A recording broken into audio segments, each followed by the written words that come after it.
Two armies meet on a muddy field, one flying a red rose, the other a white rose.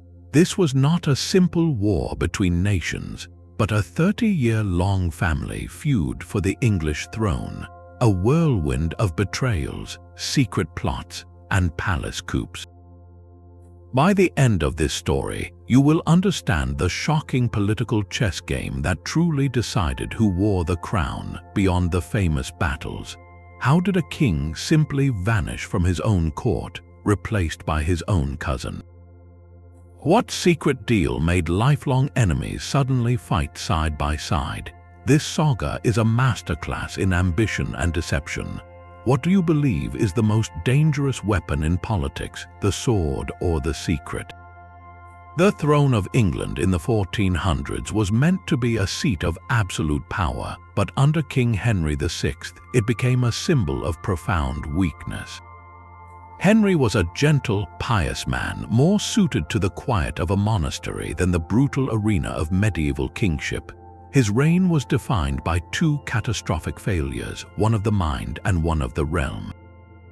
First, there was his health, or more specifically, his mind. For over a year, starting in 1453, the king fell into a catatonic state, completely unaware of who or where he was. He could not speak, recognize his own wife, or govern. This was not mere melancholy, it was a complete collapse of royal authority, leaving a vacuum at the very heart of the kingdom. Into this vacuum rushed the great noble families, who were less like loyal subjects and more like rival corporations, each with their own private armies, vast estates, and burning ambition. Two factions grew particularly powerful. On one side were the Beauforts, the king's own half-relatives, fiercely loyal to Henry and his formidable queen, Margaret of Anjou. On the other were the Nevilles, the mighty Earls of Warwick, whose power and wealth arguably outstripped the crown's own. These were not just advisors, they were kingmakers in waiting, and with a king who could not rule, they began to rule for him. The second great failure was abroad. Henry inherited the glorious but ruinously expensive conquests of his legendary father, Henry V, in France. One by one, those hard-won territories, including Normandy and Aquitaine, were lost. This was more than a military defeat. It was a national humiliation that emptied the royal treasury and shattered the pride of the English nobility, many of whom had built their fortunes on French land. Returning soldiers found no reward, only debt and discontent. The kingdom was drowning in taxes to pay for a lost war, led by a king who was often absent in his own castle. This was the powder keg, a nation simmering with financial ruin, social unrest, and a paralyzed monarchy. All it needed was a single, ambitious spark to ignite it. That spark would come from a branch of the royal family tree that had been patiently waiting in the shadows, the House of York. The House of York was that waiting spark, and its figurehead was Richard, Duke of York, a man of immense pride, wealth, and a claim to the throne that many believed was stronger than the king's own. While Henry VI traced his royal blood through his father, Richard could trace his through both his mother and father, directly back to an older son of King Edward III. In the quiet logic of genealogy, his claim was impeccable, but this was not a quiet time. With the king lost in his illness, the kingdom needed a ruler. The nobles, desperate for stability, turned to Richard and appointed him Lord Protector, the effective regent of England. For a time, he governed with a firm hand, trying to repair the broken finances and restore order. He was, by most accounts, competent, but then, in a Christmas miracle that would unravel everything, King Henry VI suddenly awoke. He recovered his senses, and with a gentle, bewildered smile, he simply took his throne back. Richard of York was dismissed, his power stripped away as quickly as it had been granted. This was the moment the political intrigue turned venomous. The king's recovery did not restore stability, it created a dangerous triangle of power. On one point was the frail king, easily influenced. On another was the ambitious Duke of York, humiliated and now convinced that only his own rule could save England. And on the third point was the person who would become York's most formidable enemy, Queen Margaret of Anjou. Margaret was not a passive queen. She was fierce, politically savvy, and saw Richard of York for what he was, a direct threat to her infant son, Prince Edward, and his future crown. In her eyes, York was not a protector, but a usurper in waiting. She gathered around her the lords loyal to the king, particularly the Beauforts, and began to systematically exclude York and his allies from the royal court, poisoning the king's ear against them. The kingdom split into two camps, not yet defined by roses, but by loyalty to a queen protecting her child or to a duke claiming his birthright. The first armed clash was not a grand, planned battle, but a chaotic skirmish at St. Albans in 1455. York and his allies, the Nevilles, marched on a royal council meeting, demanding the removal of their enemies from the king's side.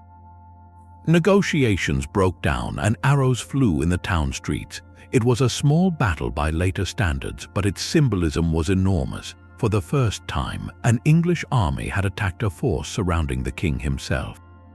The Yorkists won and their rivals were killed. King Henry VI was found, slightly wounded and sitting quietly under a tree, a passive spectator to the violence done in his name. The door to armed rebellion was now kicked wide open. The question was no longer about policy or favor, but about who had the right to rule and how far they were willing to go to seize it. The chaos at St. Albans was a political assassination disguised as a battle. Richard of York did not march to overthrow the king, but to cleanse his court. His target was not Henry VI, who he still publicly claimed to serve, but the men he called the king's evil counselors, the lords who had turned the queen against him and barred him from power. This was a violent parliamentary purge, an attempt to force the king to change his government at the point of a sword.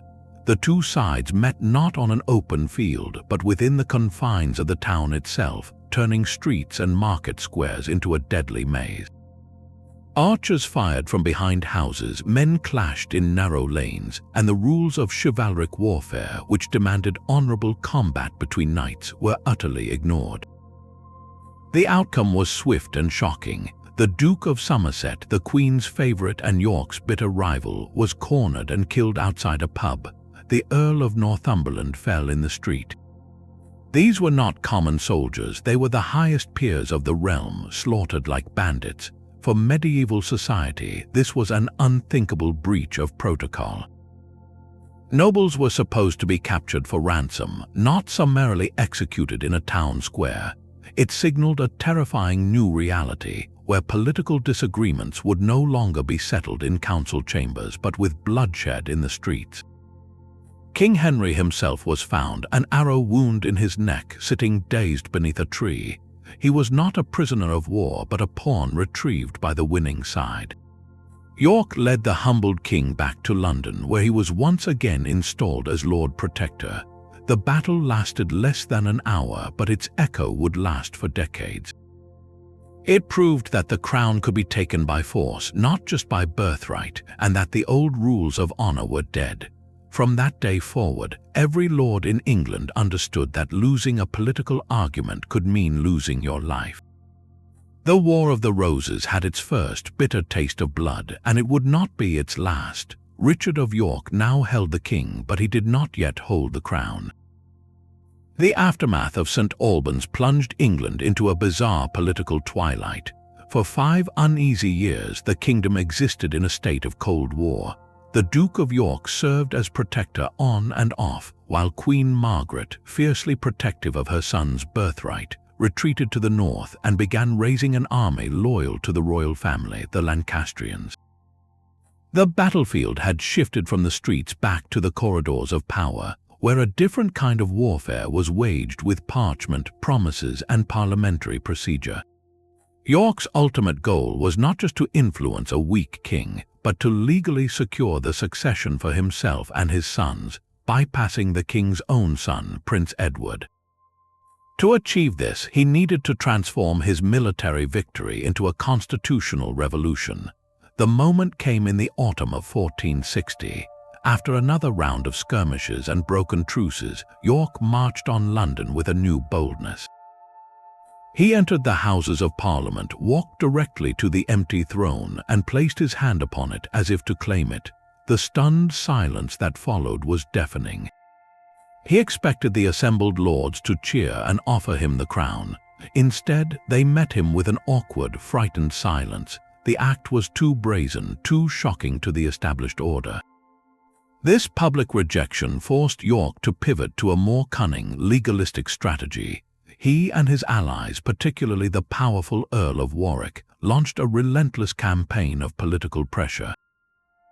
They argued that King Henry VI, by allowing his kingdom to fall into ruin and by breaking his oaths of good governance, had forfeited the right for his line to rule. They presented a detailed genealogy showcasing York's superior claim. They whispered threats and promised rewards to the nobles and bishops in Parliament. The result was the Act of Accord passed in October 1460. This was not a simple treaty, it was a seismic legal document. It stated that King Henry VI would remain king for his lifetime, a hollow title for a broken man. But upon his death, the crown would not pass to his son, Prince Edward. It would pass to Richard, Duke of York, and his heirs forever. In one vote, Parliament had disinherited a royal prince, a child who had committed no crime other than being the son of an incapable king. The intrigue behind this act was immense. It was a masterpiece of political theater and coercion, blending fabricated legal precedent with raw intimidation. Queen Margaret, of course, would never accept this. The Act of Accord did not bring peace, it made perpetual war inevitable. It guaranteed that the Lancastrian cause now had a single, desperate objective: to fight not just for a king, but for the survival of an entire royal lineage. The political chess game had reached its most audacious move, and in response, the Queen was about to unleash her most brutal counterattack. The Act of Accord was a declaration of war in legal form, and the Queen's response was swift and savage. While Richard of York celebrated his political victory in London, his enemies were gathering in the north, a storm of fury led by Margaret of Anjou. But the man who would truly turn this dynastic struggle into a national conflict was not a king or a queen, but a nobleman of staggering ambition and resources, Richard Neville, the Earl of Warwick. To understand the next explosive phase of the war, you must understand this one man, a figure so powerful he earned a nickname that echoes through history, the Kingmaker. Warwick was not just another wealthy lord. He was perhaps the richest man in England, with estates that spanned the country, but his true genius lay in two areas: publicity and piracy. He controlled the English Channel with a private fleet of ships, part navy, part merchant marine, part licensed bandits. They seized goods, disrupted trade, and filled Warwick's coffers with loot, money he used to fund armies and buy loyalty. More importantly, he mastered the art of medieval public relations. From his base in Calais, the last English foothold in France, he launched a propaganda campaign against the Lancastrian court, blaming them for the nation's misery and portraying the Yorkists as the only hope for good government. He became a populist hero to the merchants of London, who saw in him a strong leader who could protect their trade. When Richard of York and his eldest son were killed at the Battle of Wakefield in 1460, a catastrophic defeat for their cause, it was Warwick who held the crumbling Yorkist alliance together. He had the money, the ships, and the sheer force of personality to keep fighting, and he had a new candidate for the throne, York's 18-year-old son, Edward. Tall, handsome, and already a formidable warrior, Edward was the perfect figurehead. With Warwick's armies and Warwick's strategy, Edward marched to a stunning victory at the Battle of Towton in 1461, the bloodiest battle ever fought on English soil. The Lancastrian forces were shattered, King Henry and Queen Margaret fled into exile, and Edward was crowned King Edward IV. In that moment, Warwick stood at the peak of his power. He had literally made a king. He expected to rule through this young, grateful monarch, arranging his marriages, directing his policies, and serving as the true power behind the throne. But here was the fatal flaw in the Kingmaker's plan. He had crafted a tool of royal power, but he had underestimated the will of the man who now wielded it. Edward IV was no one's puppet. The stage was set for a breathtaking betrayal where the maker of the king would find himself utterly destroyed by his own creation. King Edward IV sat on the throne, but his crown was far from secure. The true mastermind of the Lancastrian resistance had not been captured or killed. She was in Scotland, furiously rebuilding her shattered cause from the ground up. Queen Margaret of Anjou, with her husband the deposed king and her young son beside her, became a political general of relentless determination. Her weapon was not just an army, but a potent story of betrayal. She traveled from castle to castle in the wild north of England, appealing to the deep-seated loyalty many lords still felt for the anointed King Henry. She framed the Yorkist victory not as a change of government, but as a monstrous usurpation that had stolen the birthright of a helpless, saintly king and his innocent heir. To the Scottish court, she offered the ultimate bargaining chip, the border town of Berwick, in exchange for soldiers and sanctuary. Her fury forged a new coalition, one bound by traditional loyalty and a shared hatred for the upstart Earl of Warwick and his handsome puppet king in London. Throughout the bitter winter of 1461, she gathered her forces, a storm building in the north that aimed to sweep down and reclaim the kingdom. That storm broke on a snow-swept field near the village of Towton on Palm Sunday, March 29, 1461. What followed was not merely a battle, it was a cataclysm. Contemporary accounts suggest as many as 50,000 men, perhaps more, stood facing each other in a brutal, freezing gale. The wind blew sleet and snow directly into the faces of the Lancastrian army, blinding their archers. The Yorkist arrows, carried by the wind, fell like deadly rain upon them. For hours, the two sides slogged through deepening mud and blood, the battle so vast and chaotic that men later reported the combat spanned over 2 miles of countryside. The fighting was intimate and horrific, a desperate shoving match of armored men where the dead and dying piled so high they formed grisly barriers on the field. As the day wore on, fresh Yorkist reinforcements arrived, tipping the balance. The Lancastrian line broke and the retreat turned into a slaughter. Men fleeing towards the nearby river found the bridges collapsed or choked, and thousands drowned, weighed down by their armor in the icy waters. The pursuit continued long into the night. The aftermath was even more chilling. A popular, though debated, account claims that Edward IV, seeking to decapitate the Lancastrian nobility once and for all, gave orders for no quarter to be given to captured knights and lords.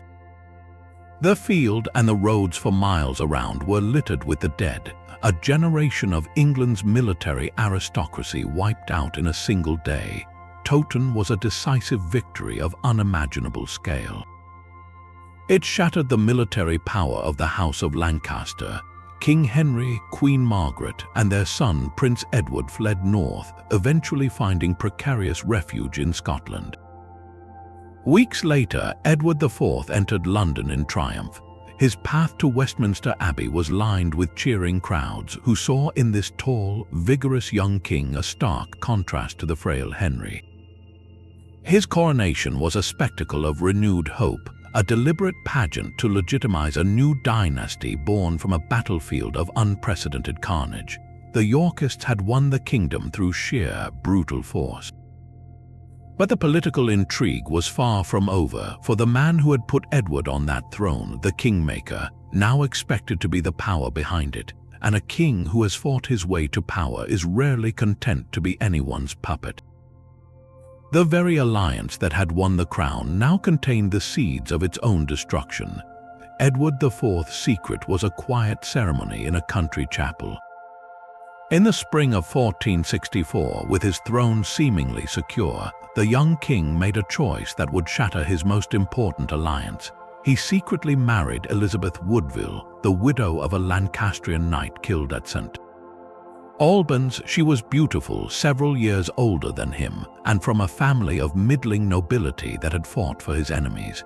This was not a marriage of state, it was a marriage of passion, and it was a political earthquake. For months, Edward kept the union hidden, even as his most powerful ally, the Earl of Warwick, was abroad negotiating a prestigious marriage treaty with the French king for him. When Warwick returned, triumphant with the promise of a French princess, he was met with the stunning, humiliating news. The king had already married, and to a commoner from the wrong side of the war. The Kingmaker had been made to look a fool on the international stage. The betrayal cut deeper than mere embarrassment. Edward's own mother and brothers were furious, viewing the match as a disgrace to the royal bloodline. But the true danger lay in the consequences. Elizabeth Woodville came with a vast and hungry family, her parents, her brothers, her sisters, all of whom now expected titles, lands, and wealthy marriages. Edward, perhaps out of love or a desire to build a power base independent of Warwick, granted their wishes with astonishing speed. Her father became an earl. Her sisters were married off to the greatest heirs in the kingdom, snatching eligible bachelors away from the sons of Warwick's own allies. One of her brothers, a man with no military experience, was given the hand of the Dowager Duchess of Burgundy, a supremely wealthy and influential widow. The Woodvilles were suddenly everywhere, a new, insular faction at court that owed everything to the Queen's favor and blocked the traditional paths to royal patronage. To Warwick and the old nobility, this was a monstrous inversion of the natural order. They had fought and bled to put Edward on the throne, only to be pushed aside by a swarm of upstarts whose only merit was a sister's beauty. The king's marriage, a private act of love, became the ultimate public snub. It told Warwick that he was no longer the architect of the realm, but merely another servant, one whose counsel could be ignored on the most vital matter of state. The Woodville problem transformed a partnership into a feud, proving that in the Game of Thrones, a secret wedding could be more destructive than any battlefield defeat. The Kingmaker's patience had finally snapped. Warwick watched as the Woodville family tightened its grip on court, on the royal treasury, and on the king's ear. Every grant of land to a Woodville brother was a slice of his own power, every marriage of a Woodville sister a slap to his prestige. He had created a king who now refused to be controlled, and for a man of Warwick's colossal ambition, that was an intolerable failure. His rebellion would not be a simple march to battle, it would be a masterclass in political subversion, targeting the very heart of the Yorkist family. Warwick found his perfect instrument in the king's own younger brother, George, Duke of Clarence. Handsome, vain, and bitterly jealous of Edward's power, Clarence was easy prey for Warwick's whispers. What if, Warwick suggested, the crown had been placed on the wrong brother's head? What if a king more amenable to good counsel, a king like Clarence himself, sat on the throne? It was a seductive, treasonous fantasy, and Clarence embraced it. To seal the conspiracy, Warwick married his eldest daughter, Isabel, to Clarence, binding the disgruntled duke to his cause by blood. The rebellion erupted in the summer of 1469.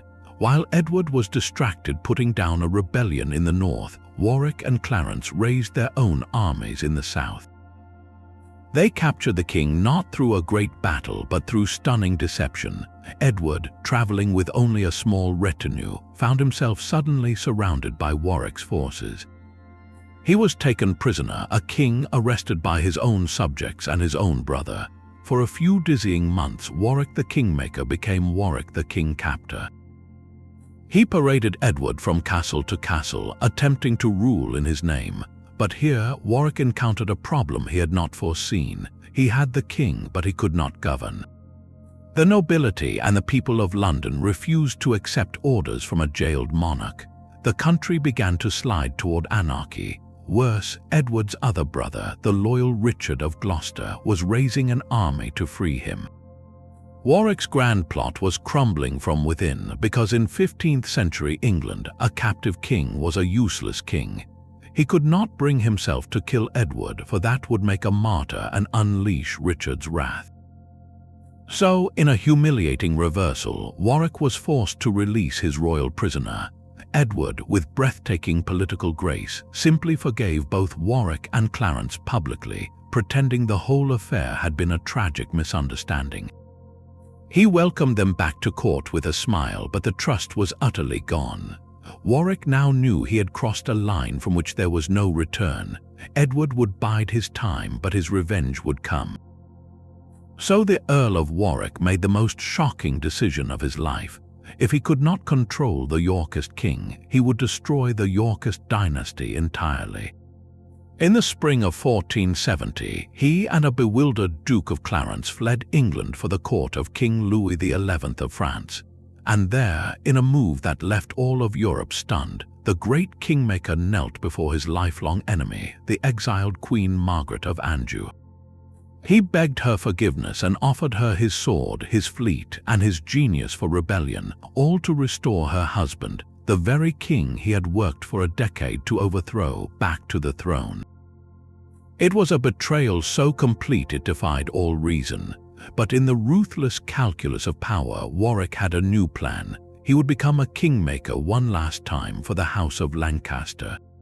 The kingmaker's betrayal was now complete, and he moved with terrifying speed. In the autumn of 1470, Warwick and Clarence, backed by French gold and ships, landed on the south coast of England. But this was no ordinary invasion. It was a political coup disguised as a liberation. Warwick did not march under the banner of Lancaster, but under the banner of King Henry VI, the rightful anointed king. He spread a brilliant propaganda campaign, claiming he had come to rescue the saintly, wronged Henry from the clutches of the usurper Edward and his greedy Woodville relatives. The strategy was a masterstroke. Many Englishmen, weary of Edward's taxes and the Woodville's rise, saw Warwick not as a traitor, but as a repentant patriot coming to restore the old, legitimate order. Support for Edward IV melted away. The king, caught completely off guard and with his armies scattered, could not muster a defense. In a desperate gamble, he fled. With a handful of loyal men, including his brother Richard of Gloucester, Edward boarded a ship on the east coast and sailed into a stormy North Sea, bound for exile in Burgundy. He was now a king without a kingdom. Warwick entered London in triumph, but his prize was a haunting, spectral figure. From the Tower of London he brought forth King Henry VI. The old king, now 49 but looking far older, was frail, confused, and dressed in threadbare robes. He had been a prisoner for nearly a decade. Warwick led him through the streets to St. Paul's Cathedral, where Henry was paraded before the people, a living symbol of restored legitimacy.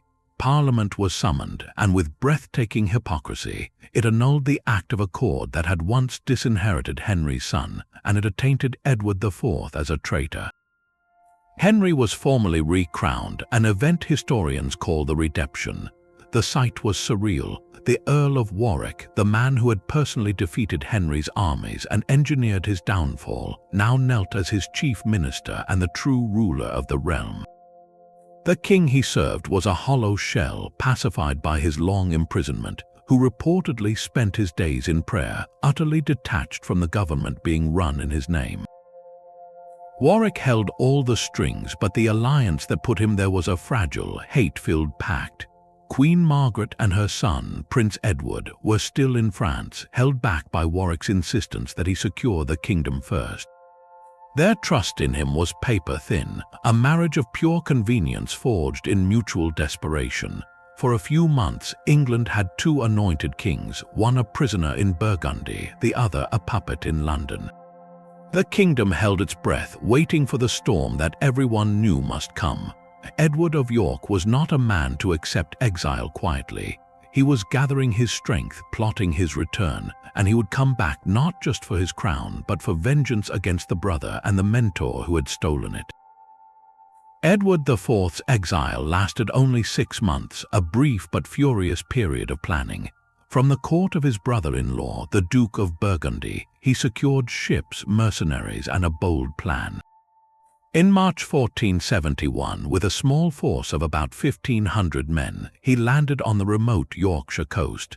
This was not an invasion, it was a desperate gamble.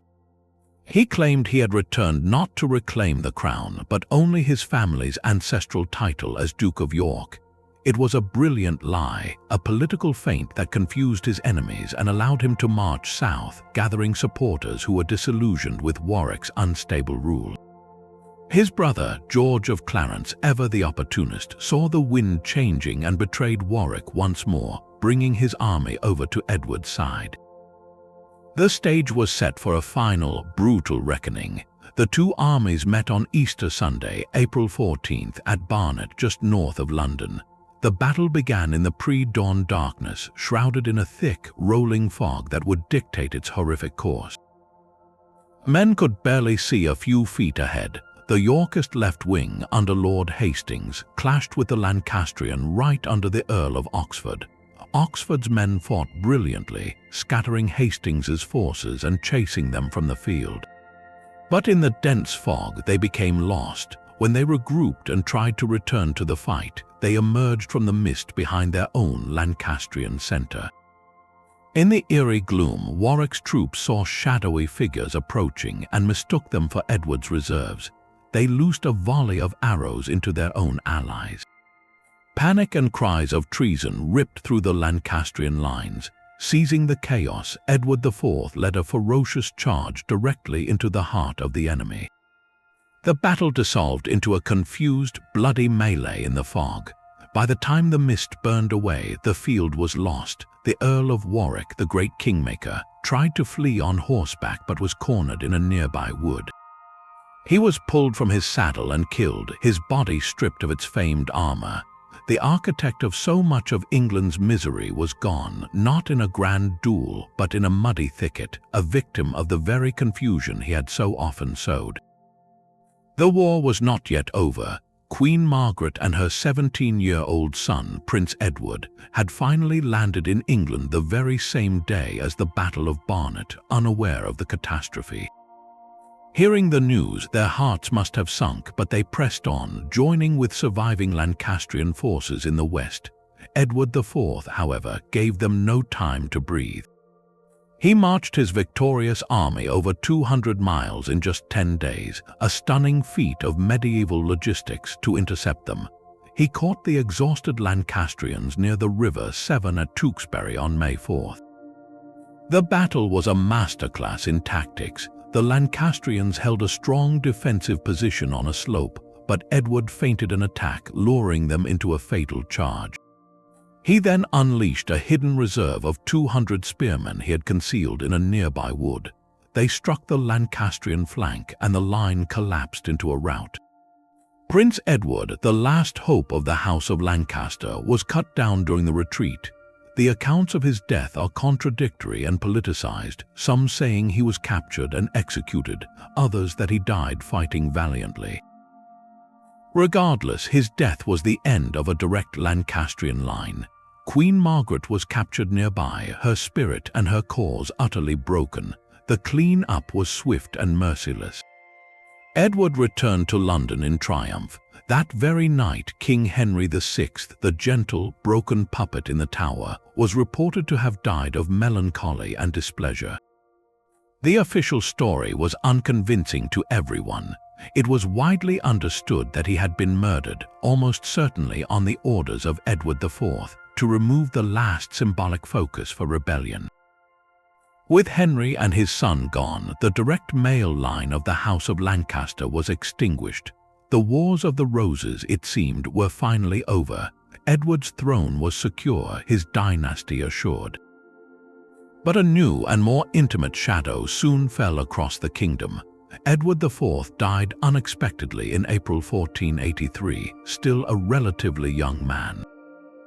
The crown passed to his 12-year-old son, who was crowned King Edward V. The boy's uncle, Richard, Duke of Gloucester, was appointed Lord Protector. Within weeks, Richard declared the marriage of Edward IV and Elizabeth Woodville invalid, rendering their children illegitimate and unfit to rule. The young king and his even younger brother, the 9-year-old Duke of York, were taken to the royal apartments within the Tower of London. ostensibly for their own protection before the younger boy's coronation. They were seen playing in the Tower Gardens for a short time, and then they simply vanished. By the end of that summer, the two princes were never seen in public again. Their uncle, Richard, took the crown for himself as King Richard III. The fate of the boys in the tower became the most haunting and unresolved mystery of the entire age, a grim whisper that would forever stain the Yorkist victory and plunge the realm into one final, definitive conflict. King Edward IV was dead. In April 1483, the man who had won his crown twice, who had crushed the Kingmaker and extinguished the Lancastrian line, succumbed to a sudden, severe illness. He was just 40 years old. The news sent a tremor through the entire kingdom, for his death was not just a personal tragedy, it was a political earthquake. He left behind a crown that now rested on the head of his 12-year-old son, Edward V, a boy king utterly unprepared for the brutal reality of ruling England. In that moment, a power vacuum opened, and two factions immediately moved to fill it, setting the stage for the final, most treacherous act of the entire war. On one side stood the Queen Mother, Elizabeth Woodville, and her vast, ambitious family. They had the young king physically with them, as he was at Ludlow Castle in Wales under the guidance of his uncle, Anthony Woodville. They held the royal treasury and controlled the machinery of the court in London. Their plan was simple and urgent: to crown the boy as quickly as possible, so his reign would begin formally before any rival could interfere. A crowned king was far harder to challenge than a mere heir. On the other side stood the boy's paternal uncle, Richard, Duke of Gloucester. Richard was the loyal brother, the fierce warrior who had stood by Edward IV through exile and civil war. He had been governing the north of England with a reputation for justice and efficiency, building a powerful base of loyal supporters. In his brother's will, Richard had been named Lord Protector, the man legally entrusted to guide the government until the king came of age. For Richard, the Woodvilles were not family. They were the very upstarts whose rise had nearly destroyed the Yorkist cause years before. He saw their rush to coronation not as loyalty, but as a blatant coup, a scheme to seize control of the realm through their puppet nephew. The stage was now set for a nerve-wracking race. The Woodvilles prepared to bring the young king to London for his coronation, escorted by a strong force of 2,000 men. Richard, in the north, learned of his brother's death and the Woodville plans. He acted with decisive speed. He wrote to the royal council, asserting his rightful role as protector, and he began moving south with a modest but seasoned retinue of his own northern followers. His goal was to intercept the royal party before it reached the capital and the protective embrace of the Woodville faction. The two parties converged at Stony Stratford. What happened there was not a battle, but a chilling political maneuver. Richard, joined by another powerful noble who distrusted the Woodvilles, Henry Stafford, Duke of Buckingham, met the king's escort. With elaborate courtesy, they bowed before the young Edward V. Then they arrested his uncle, Anthony Woodville, and his half-brother, charging them with plotting against the protector's rightful authority. The king, bewildered and powerless, was now in the custody of his uncle Richard. The Woodville military escort, leaderless, simply melted away. Richard escorted his nephew to London, presenting himself not as a usurper, but as the king's rescuer from a dangerous cabal. The Queen Mother, Elizabeth, received the terrible news in London. Knowing all was lost, she fled into sanctuary at Westminster Abbey with her other children, including her younger son, the 9-year-old Duke of York. The kingdom watched, holding its breath. The protector held the king, but the true test of his intentions was yet to come. The streets of London were thick with rumor as Richard of Gloucester arrived with his royal nephew. The boy king, Edward V, was greeted with the formal ceremonies due a monarch, but the power behind the throne had shifted completely. Richard, as Lord Protector, moved with a chilling efficiency that revealed his true intent. His first act was to place the young king in the royal apartments within the Tower of London. This was not yet the grim prison it would later become, but a fortified palace, the traditional residence for monarchs before their coronation. It was a move framed as protection, a secure place for the sovereign, yet its high walls also served to isolate the boy from his mother's family and from public view. Richard then turned to the court, systematically removing Woodville influence. Key allies of the Queen were arrested or fled. The royal treasury was seized, denying the Woodvilles the funds to raise an army. But Richard's most dangerous play was not with soldiers, it was with words. He launched a brilliant and ruthless propaganda campaign, targeting the very legitimacy of the boy he was supposed to protect. Through his allies, particularly the Duke of Buckingham, a shocking story began to circulate among the nobility and in the sermons of London's pulpits. It was alleged that the late King Edward IV's marriage to Elizabeth Woodville was not merely secret but fundamentally invalid. The whispers claimed Edward had been pre-contracted to marry another noblewoman before he ever met Elizabeth, a binding legal promise that would render his later marriage bigamous and all its children illegitimate. Furthermore, Richard's propagandists painted the Woodville family as greedy, low-born schemers who had plotted to murder the entire old nobility and seize the realm for themselves. This narrative was a masterstroke. It transformed Richard's power grab from a blatant seizure into a patriotic duty. He was not usurping his nephew's throne, he was rescuing England from a nest of vipers and a bastard king. The legal doubt cast upon the prince's birthright provided a veneer of necessity. Under this growing pressure, Elizabeth Woodville, still in sanctuary, was persuaded to surrender her younger son, the 9-year-old Duke of York, to join his brother in the Tower. The official reason was so the younger prince could attend his brother's coronation. That coronation, of course, would never happen. With both boys now under his control within the Tower's walls and the public narrative firmly in his grip, Richard of Gloucester called a meeting of Parliament. There he presented the case for the illegitimacy of Edward IV's children. On June 25, 1483, Parliament formally declared the two princes barred from the throne. The very next day, Richard accepted the crown, and on July 6 he was crowned King Richard III. The Protector's gambit was complete. He had taken the kingdom not on a battlefield, but through a campaign of legal manipulation, character assassination, and strategic isolation. The two boys, the rightful king and his heir, remained in the Tower, alive but now officially non-existent in the eyes of the law. Their fate and the shadow it cast over Richard's new reign would become the most enduring mystery of the age. The document that sealed the prince's fate was called the Titulus Regius, the title of the king. Passed by Parliament in late June 1483, it was not just a law, it was a meticulously crafted piece of political theater designed to rewrite history with the force of legal authority.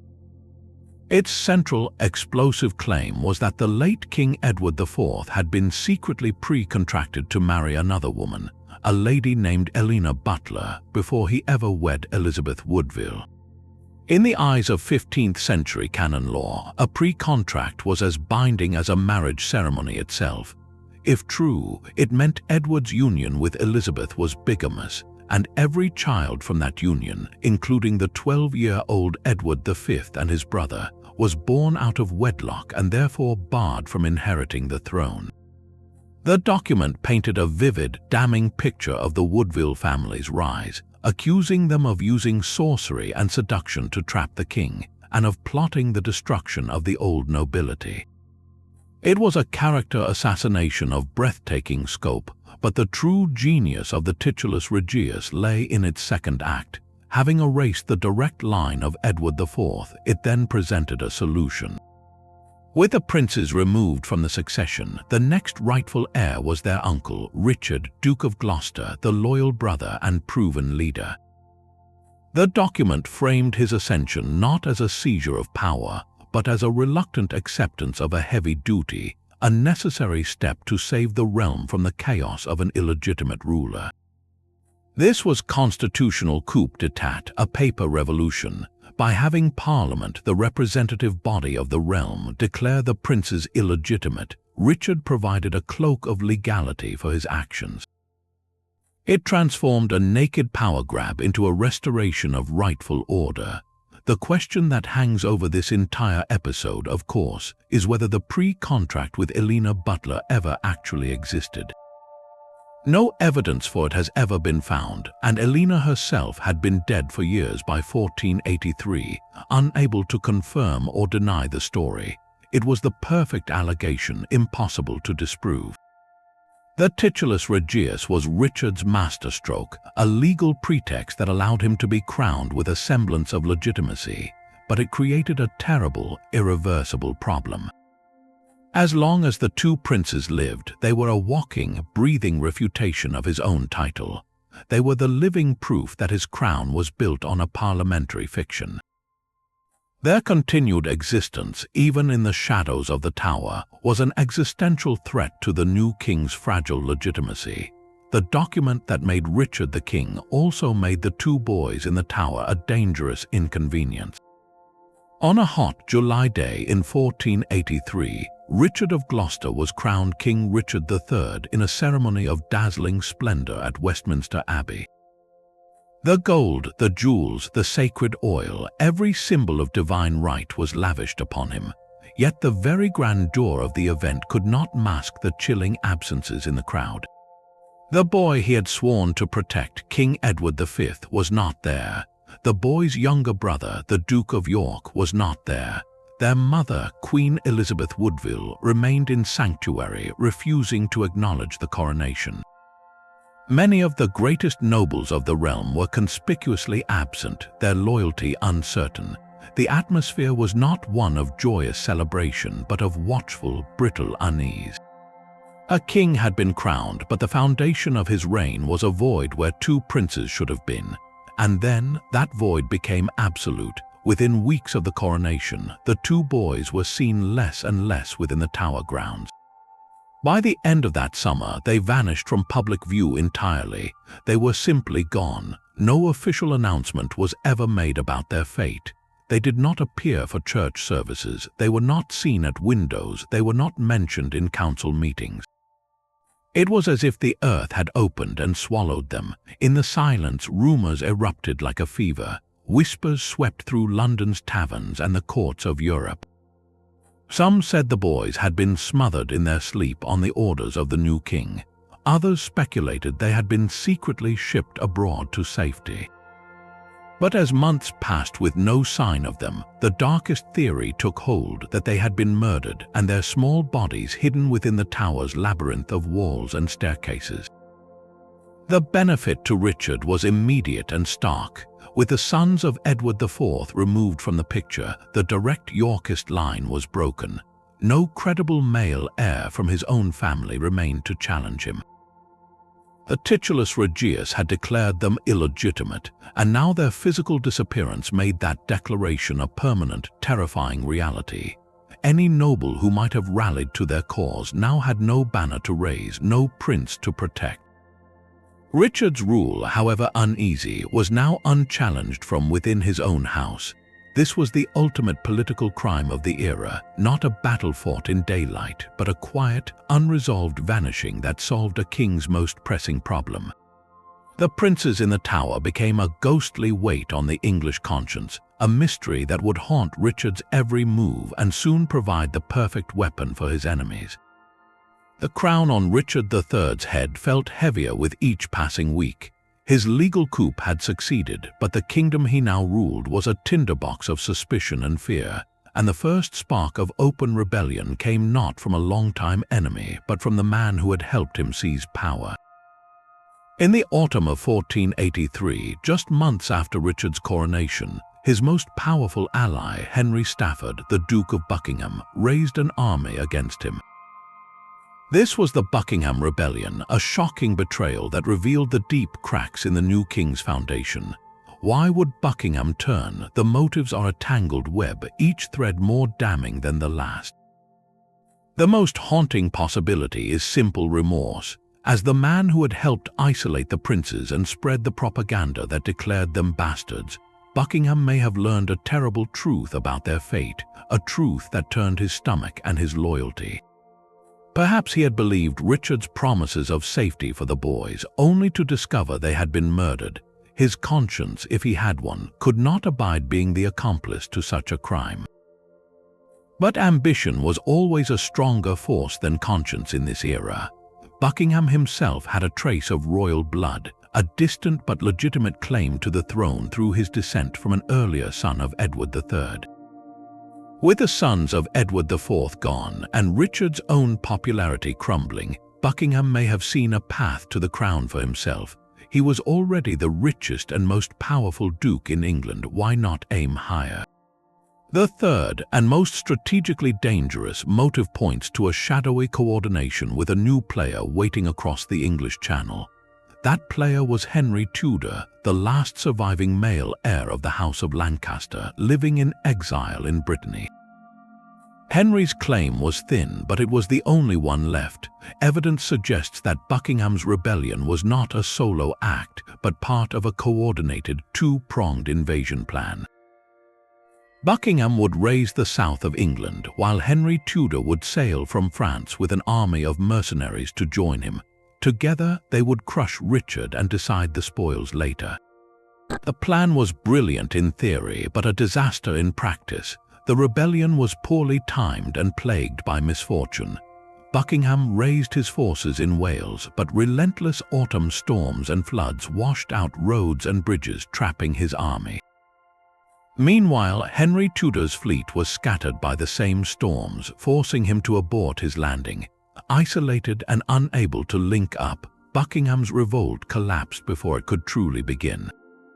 His own troops, demoralized by the weather and lacking clear direction, deserted him.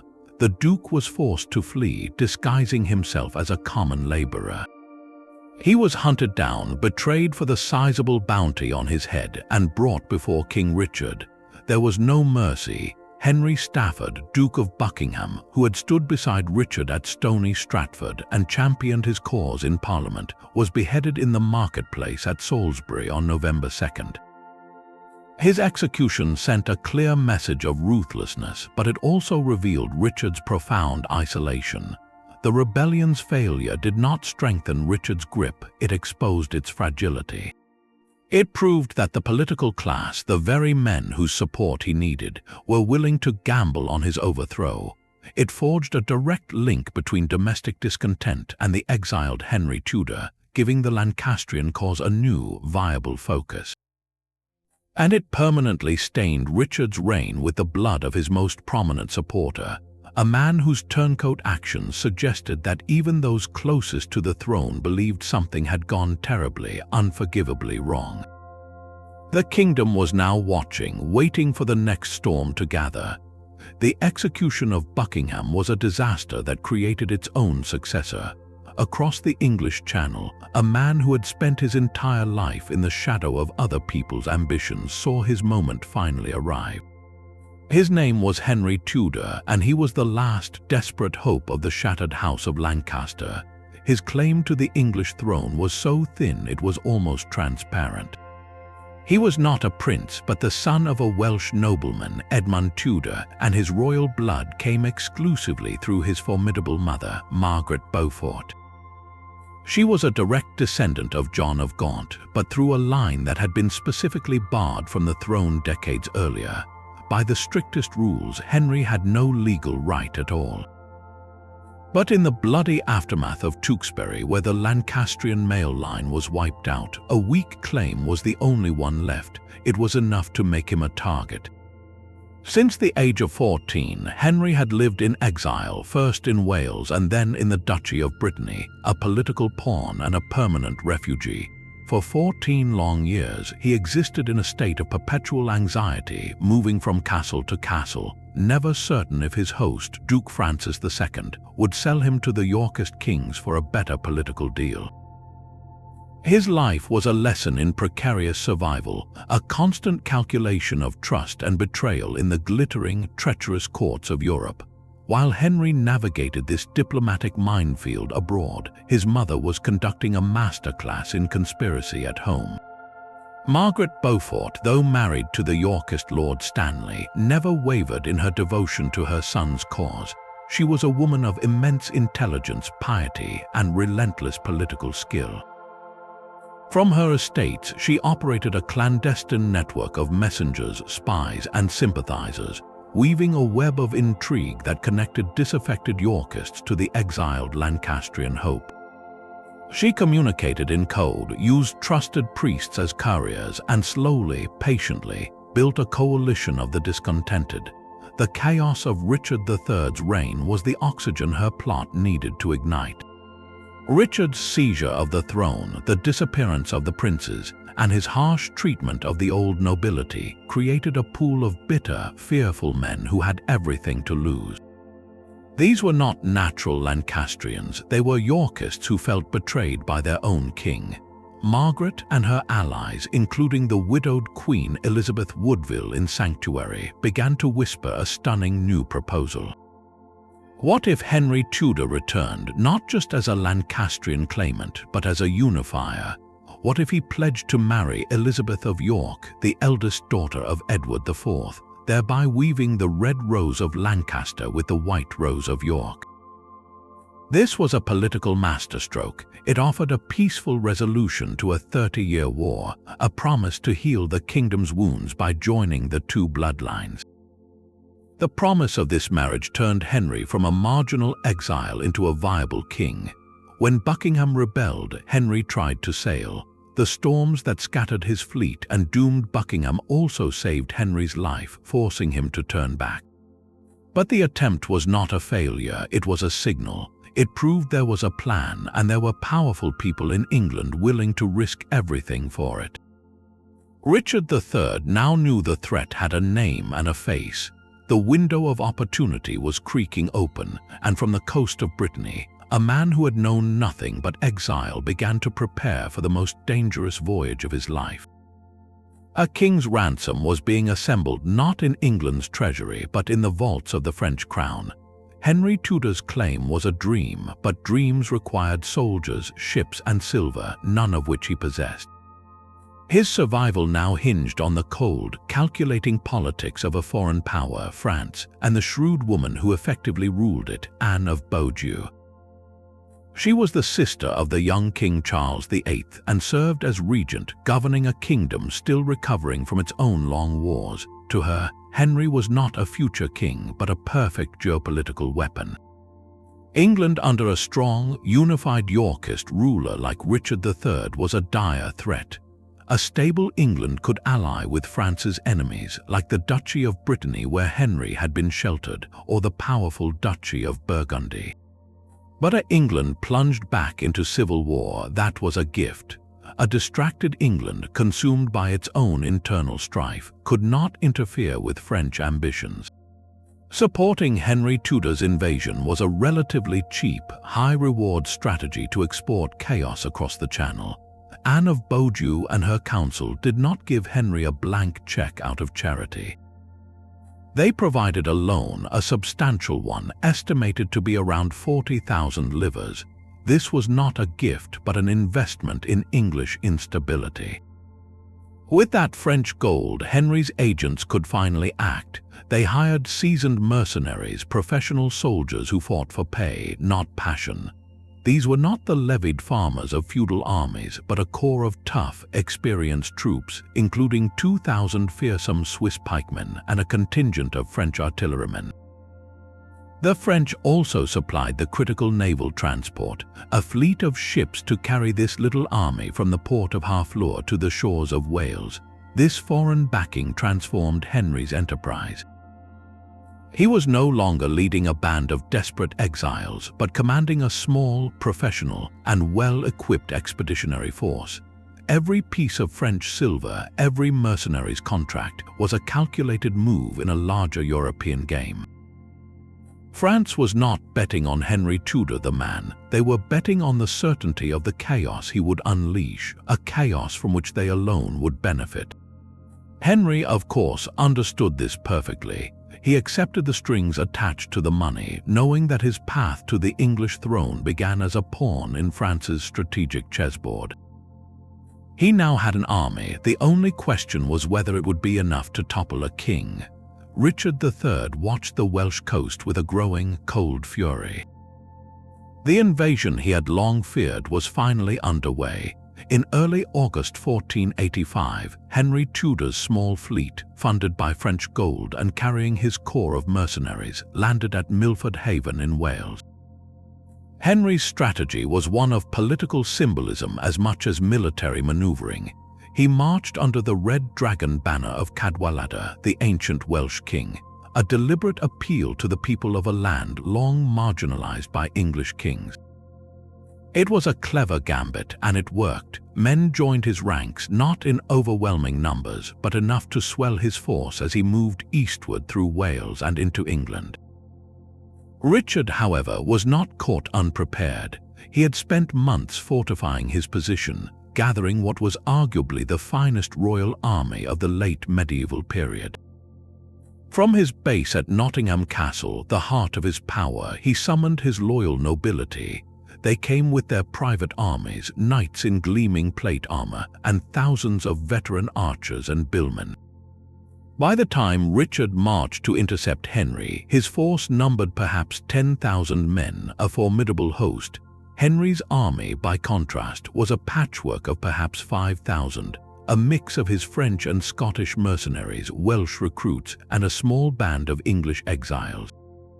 On paper, it was no contest. The two forces finally sighted each other on the morning of August 22, 1485, near the small market town of Market Bosworth in Leicestershire. The field was an open, rolling landscape of marsh and low hills. Richard arrayed his massive army along the crest of Ambion Hill, a commanding position that gave him a clear view of the entire battlefield. His forces were divided into 3 traditional battles or divisions. He placed the vanguard, led by the Duke of Norfolk, on his right, the main battle under his own personal command and flying the royal standard held the center. And on the left he placed the forces of the man who was the greatest variable of the day, Henry's own stepfather, Thomas Lord Stanley, along with Stanley's brother, Sir William. The Stanleys commanded a powerful private army of several thousand men, and they had taken up a position separate from the main royal host on a hill to the south. They were ostensibly there to support the king, but they had made no move to join his line. Their loyalty was a question mark that hung over the entire field. Henry Tudor, facing the slope, placed his outnumbered force opposite. His trusted uncle, Jasper Tudor, led one wing, while the experienced French mercenary commander Philibert de Chanday led the other. Henry himself, no seasoned warrior, remained in the rear with a small bodyguard.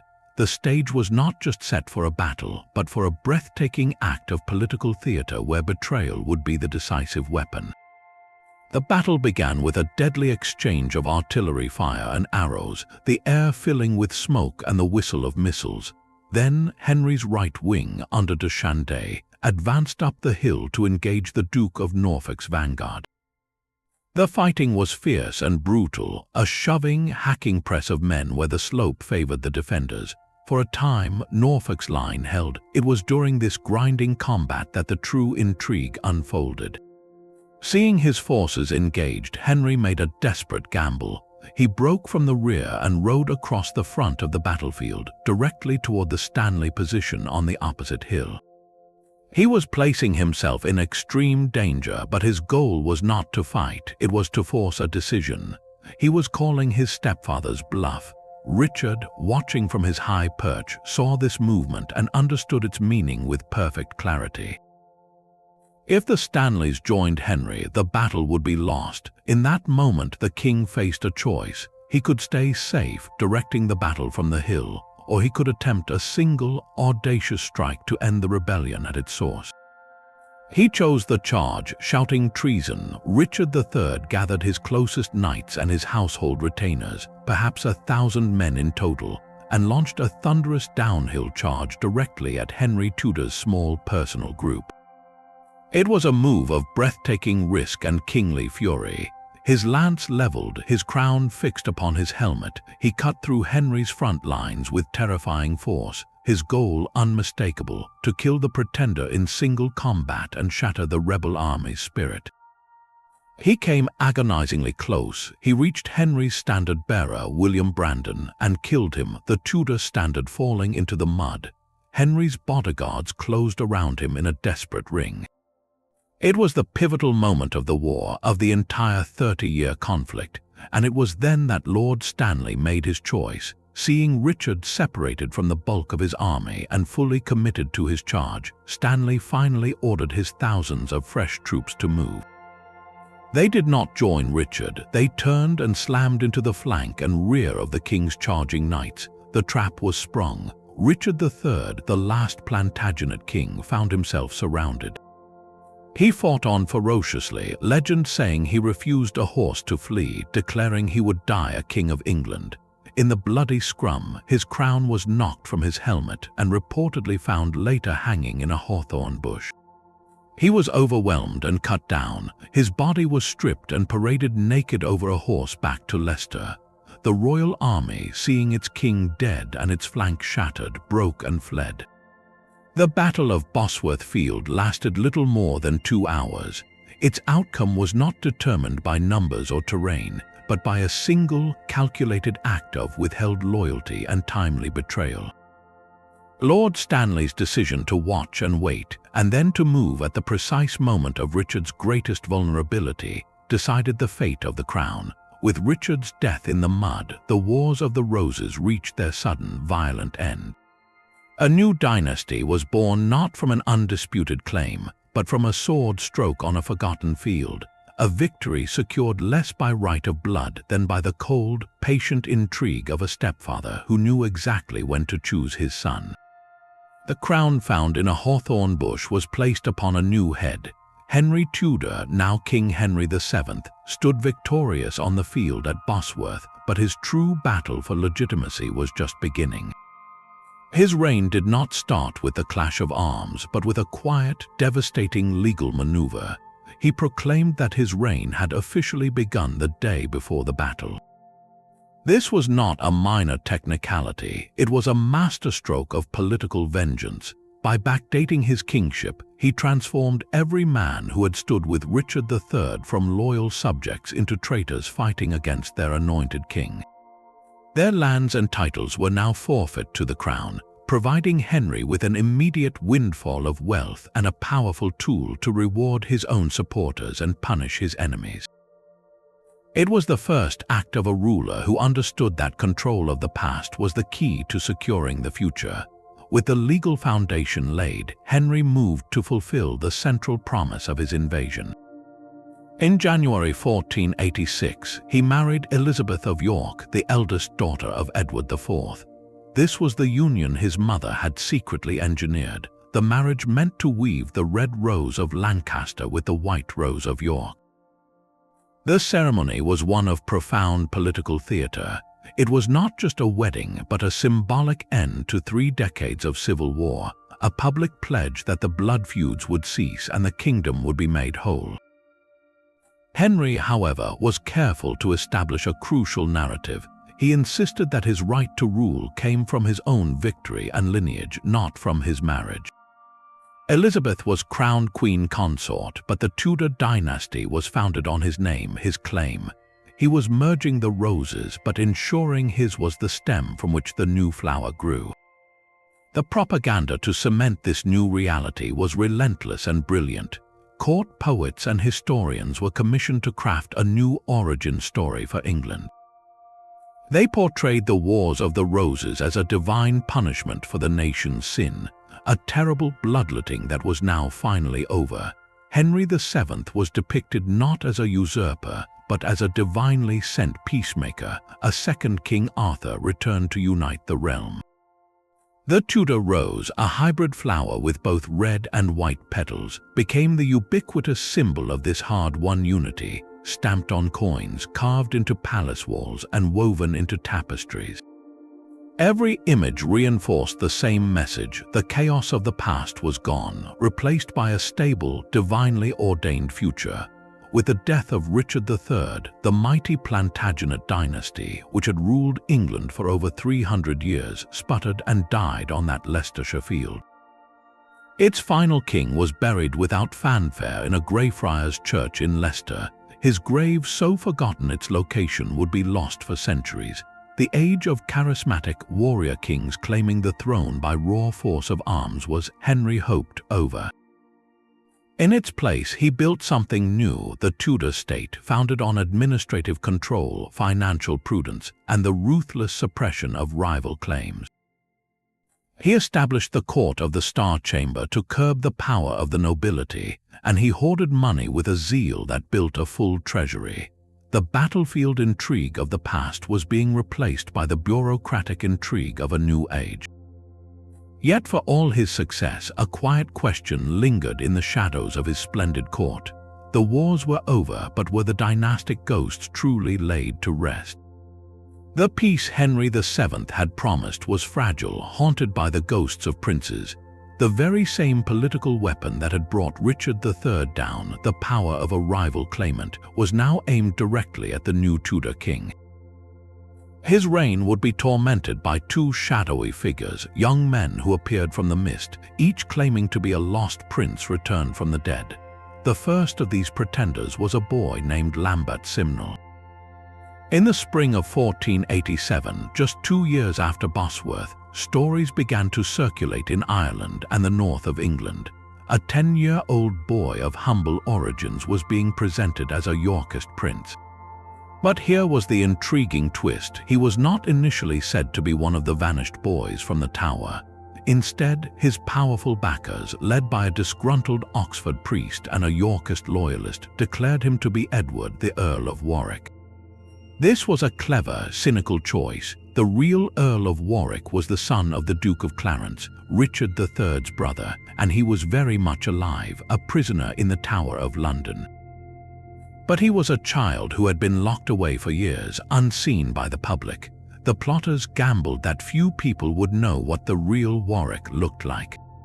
They trained young Lambert Simnel in courtly manners, teaching him how to bow, how to speak, how to carry himself like royalty.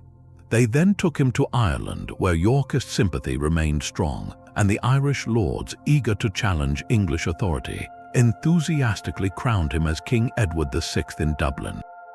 This was no minor nuisance. The conspiracy had serious international backing. Margaret of Burgundy, the sister of Edward IV and a woman of formidable hatred for Henry Tudor, provided money and mercenaries. She was the Dowager Duchess, wealthy and powerful, and she saw in this boy a perfect instrument to destabilize her brother's usurper. An army of 2,000 German and Irish soldiers landed in Lancashire to support Simnel's claim. Henry VII, however, reacted with brilliant political theatre. To shatter the myth, he did not just issue denials. He paraded the real Earl of Warwick, now a frightened teenager, through the streets of London, allowing people to see him and speak with him. He then met the rebel army at the Battle of Stoke Field in June 1487. The fighting was fierce, the last major engagement of the wars, but Henry's forces prevailed. Lambert Simnel was captured. In a display of shrewd mercy designed to show the boy was no true threat, Henry spared his life. He was put to work in the royal kitchens as a scullion, turning a would-be king into a servant, a living demonstration of the absurdity of the plot. Yet this strange affair was merely a prelude. A far more dangerous and persistent ghost was already taking shape on the European stage. His name was Perkin Warbeck. A handsome, charismatic young man of about 17, Warbeck was a servant in the household of a Breton merchant. While traveling, his striking appearance and noble bearing caught the eye of Yorkist agents. They saw in him an uncanny resemblance to the younger of the vanished princes, Richard, Duke of York. They coached him meticulously, feeding him intimate details of the York family, the layout of the royal apartments, the names of servants. In 1491, Warbeck emerged publicly, claiming he was Prince Richard, that he had escaped the Tower as a boy, hidden by a loyal guard, and had lived in secret across Europe. His story was elaborate and compelling. Crucially, he won the immediate and unwavering support of the same Margaret of Burgundy. She welcomed him to her court as her long-lost nephew, calling him the White Rose of England. This official recognition transformed Warbeck from a rumor into a credible political alternative.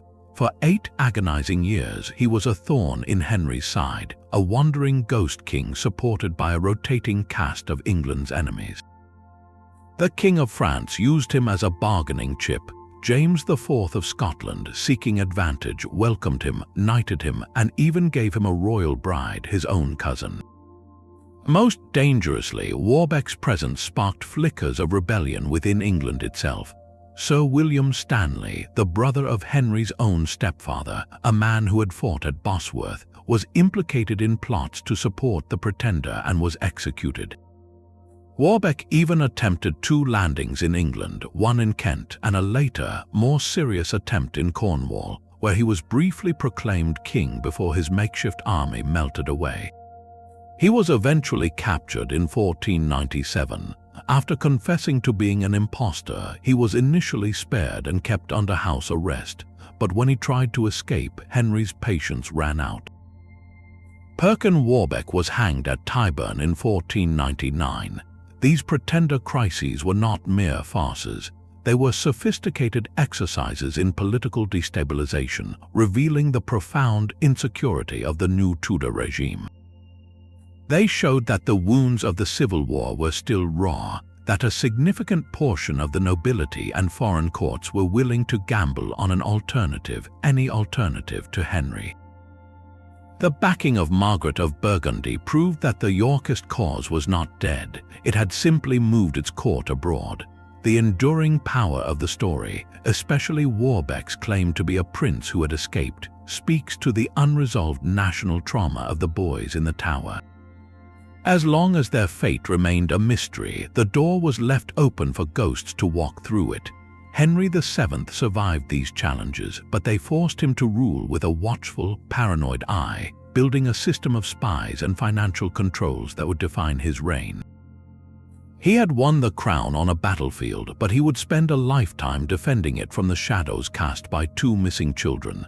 The execution of Perkin Warbeck did not end the threat, it merely shifted the battlefield. Henry VII understood that to secure his dynasty, he needed to win a war more enduring than any fought with swords, the war for history itself. His victory was not just political, it was narrative, and it required the systematic demolition of the man he had defeated. Thus began one of the most successful propaganda campaigns in English history, a relentless effort to transform Richard III from a complex, fallen king into a cartoonish monster. This was not casual slander, it was state-sponsored character assassination, designed to justify the Tudor seizure of power and make the very idea of a Yorkist return unthinkable. The process began almost immediately. Henry's Parliament, in its first acts, drew up a detailed bill of charges against Richard, accusing him of tyranny, of ruling by fear, and of course of the murder of the princes. These official pronouncements set the template, painting Richard not as a rival with a different claim, but as an unnatural, illegitimate fiend. The physical description of the king became a key weapon in this effort. During his life, contemporary portraits and descriptions noted he was slender and serious, with one shoulder slightly higher than the other, a common enough condition. But under the Tudor lens, this slight unevenness was grotesquely exaggerated. He became a hunchbacked, withered-arm monster, a man whose twisted body reflected a twisted soul. This imagery served a vital purpose. Medieval belief held that physical deformity was a mark of divine disfavor, an outward sign of inner corruption.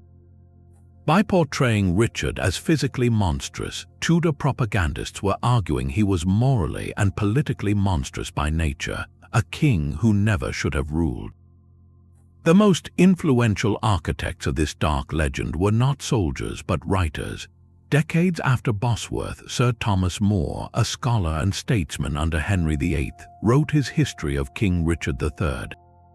More's account is a masterpiece of dramatic villainy. He depicts Richard as a schemer from childhood, plotting and poisoning his way to the throne, joylessly executing friends and family alike. More provides vivid, seemingly intimate dialogues of Richard plotting with Buckingham, scenes no historian could have witnessed. His work was less a history and more a compelling political drama, but it was taken as factual for generations. Then, a century later, William Shakespeare sealed the deal. His play Richard III is the ultimate Tudor propaganda piece, presenting the king as a charismatic, gleefully evil spider, reveling in his own wickedness. Shakespeare gave us the iconic lines, the hunchback, the withered arm, the nightmare before Bosworth Field. For millions, Shakespeare's fiction became indelible historical truth. But what does the evidence from Richard's own time actually suggest? The records from his brief reign show a different picture. He was known as a competent administrator in the north, fair in his legal judgments. His parliament passed progressive laws, including one banning the seizure of property without trial, a protection for the weak against the powerful. He promoted trade, founded colleges, and was considered pious. This is not to whitewash him. The seizure of the throne and the disappearance of the princes remain damning facts. But the contemporary portrait is of a capable medieval ruler, ruthless and ambitious certainly, not the psychopathic caricature the Tudors created. The brilliance of the Tudor campaign was its completeness. They did not just defeat their enemy, they erased the nuanced man and replaced him with a myth so powerful it served as the perfect foundation myth for their own rule. If Richard was an inhuman monster, then Henry VII was not a usurper who won by luck and betrayal. He was a divine instrument, a savior who rescued England from a tyrant. This rewritten history itself became a form of long-term political intrigue, a story weaponized to ensure stability. For centuries, the Tudor version was accepted without question, proving that in the aftermath of war, the most lasting victory is often won not on the field but on the page. The most haunting question of the entire era has no definitive answer. What truly happened to the two princes in the Tower? Their fate is the black hole at the center of the Wars of the Roses, a mystery that has fueled debate for over 5 centuries. Let us examine the suspects, for each had powerful motives and the means to commit the crime. The first and most obvious suspect is King Richard III. His motive was stark and immediate. The boys were the living, breathing obstacles to his own legitimacy. As long as they drew breath, they were a rallying point for rebellion, a constant threat that the titulus regius was a lie. Their disappearance, conveniently timed just as he consolidated power, solved his most pressing political problem. Many contemporaries believed him guilty, and history has long cast him as the primary villain. Yet, some argue that killing them so soon after taking the throne was a reckless move for a shrewd politician, guaranteeing the very backlash he feared. The second suspect is the man who defeated Richard, Henry VII. His motive emerged after Bosworth. Once Henry was king, the princes, if they were still alive, became an even greater danger to him. He had no blood claim as strong as theirs, and his marriage to their sister was meant to neutralize their line. But if the boys were alive, that marriage was meaningless as they were the true heirs. Henry had every reason to tidy up a loose end he inherited. He also had the opportunity, as he controlled the Tower immediately after his victory. Significantly, he never produced the princes or allowed any inquiry, and he executed other Yorkist claimants without hesitation. The third suspect is the Duke of Buckingham. He was Constable of England, giving him direct access to the Tower. His sudden, violent rebellion against Richard has led some to speculate it was driven by horror or guilt. Perhaps Richard ordered the deed, but Buckingham carried it out and was later appalled. Or perhaps Buckingham acted on his own, hoping to curry favor with a future Lancastrian regime by removing the Yorkist heirs himself, a gamble that went terribly wrong. The physical evidence is as enigmatic as the theories. In 1674, during renovations to the Tower of London, workmen found a wooden chest buried beneath a staircase leading to the chapel of St. John. Inside were the skeletons of 2 children. Their sizes were consistent with boys aged about 12 and 9. King Charles II, accepting they were the princes, had the bones placed in a marble urn in Westminster Abbey where they remain. Modern science has been unable to provide closure. The remains have never been subjected to definitive DNA testing, and permission for exhumation has been repeatedly denied. Even if tested, the results might only confirm their age and sex, not the cause or the agent of their death. This is why the mystery endures. It is the perfect historical cold case. The perpetrators, the witnesses, and the victims are all dust. We are left with a tragic puzzle built from motive, opportunity, and the relentless silence of the tower's stones. The truth died with them, leaving only a ghost story woven into the foundation of a nation, a whisper of 2 boys who vanished, and a crown forever shadowed by their absence. For over 500 years, the final resting place of the last Plantagenet king was a forgotten mystery, his legacy buried under layers of Tudor propaganda and the simple passage of time. Then, in the late summer of 2012, an extraordinary phone call was made. A team of archaeologists from the University of Leicester, working on a long-shot theory, had been granted permission to excavate a small, nondescript municipal parking lot in the city of Leicester. The site was chosen based on historical maps suggesting it was the former location of the Greyfriars Church, where Richard III was said to have been hastily buried after Bosworth Field. On the very first day of digging, just hours in, they uncovered human leg bones. The team worked carefully, revealing a skeleton that was clearly male with a pronounced curve to the spine. Then they found the clincher, a devastating injury to the back of the skull, consistent with a halberd or sword blow. The archaeological world held its breath. This was not just any medieval burial, this was a king, lost and found. The subsequent forensic analysis was a meticulous process of historical detective work that utterly transformed our physical understanding of Richard III. The skeleton told a story the history books had gotten wrong. First and most famously was the condition of his spine.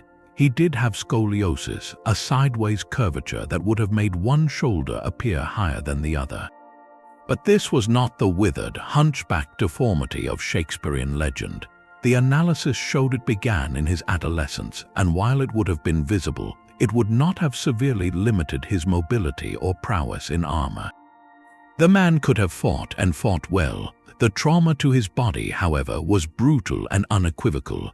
He had suffered 11 wounds at or around the time of his death, 9 to the skull. 2 of these were potentially fatal, including the massive cleaving blow to the base of his skull that likely killed him instantly, and another that sliced off a piece of his skull. Other wounds showed he had been stabbed in the buttock and the rib, possibly after his armor was removed, evidence of the humiliating post-battle mutilation his body endured. Here was not a monster, but a man, a warrior king who died violently in the thick of combat, exactly as the chronicles of Bosworth had described. The rediscovery of Richard III did something remarkable. It reignited a centuries-old debate with modern, tangible evidence. Suddenly, the caricature crumbled, replaced by a real human being with a medical condition and a violent end. This physical proof forced a public and scholarly re-evaluation of his entire reign. If the Tudor portrayal of his body was a deliberate lie, what else about his character and actions was exaggerated or fabricated? The find lent new credibility to the arguments of those who saw him as a capable, reform-minded administrator, unfairly maligned by the victors. It also, inevitably, refocused attention on the darkest chapter of his story, the fate of the princes in the Tower. With Richard now a more nuanced figure, the question of his guilt became even more complex and passionately argued. Could this man, revealed by science, have ordered the murder of his own nephews, or does the lack of definitive proof and the clear motive of his successor, Henry VII, point the finger elsewhere? The bones under the car park could not answer that, but they made the question feel urgent and newly relevant. Ultimately, the Leicester discovery was a powerful lesson in how physical evidence can cut through centuries of political slander. For generations, Richard's story was written by his enemies, a masterpiece of narrative control designed to legitimize a new dynasty. A single skeleton, subjected to the impartial gaze of science, disrupted that narrative forever.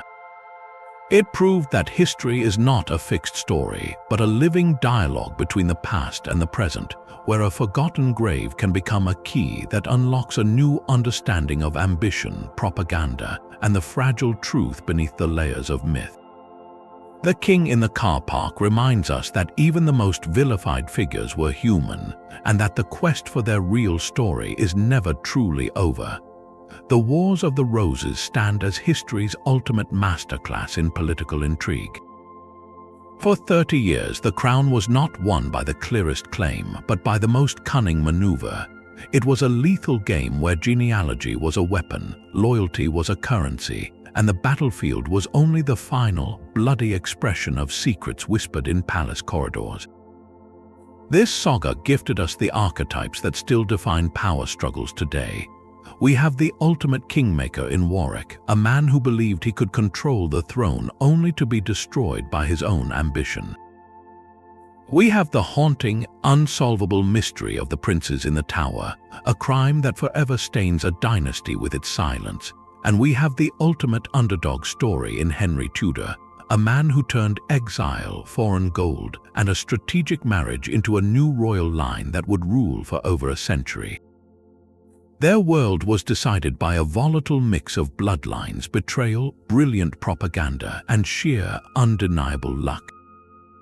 So we turn the question to you: after this journey through the thorns and the roses, which figure captures your imagination the most? Is it the tragic, rehabilitated Richard III, the ferocious Margaret of Anjou, or the calculating Henry VII?